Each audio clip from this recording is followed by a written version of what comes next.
నీ శత్రువు ఎలాంటి వాడైనా సరే, నీవు దేవునికి ఇష్టురాలుగా ఉన్న ఎడల, దేవుని ఆజ్ఞలను నీవు పాటించిన ఎడల, ప్రభువైన క్రీస్తు వారే మన పక్షముగా ఆ శత్రువుతో యుద్ధము చేసి వారిని అంతము చేసి కూల్చే దేవునిగా ఉన్నారు.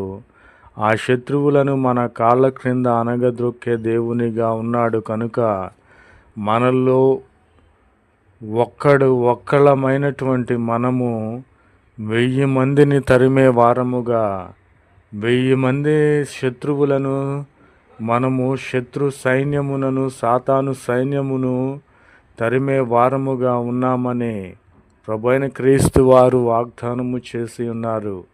కాబట్టి మనము చేయవలసిందల్లా ఆయన ఆజ్ఞలను మనము పాటించినట్లయితే మన శత్రువులను మన కాళ్ళ క్రింద అనగద్రొక్కే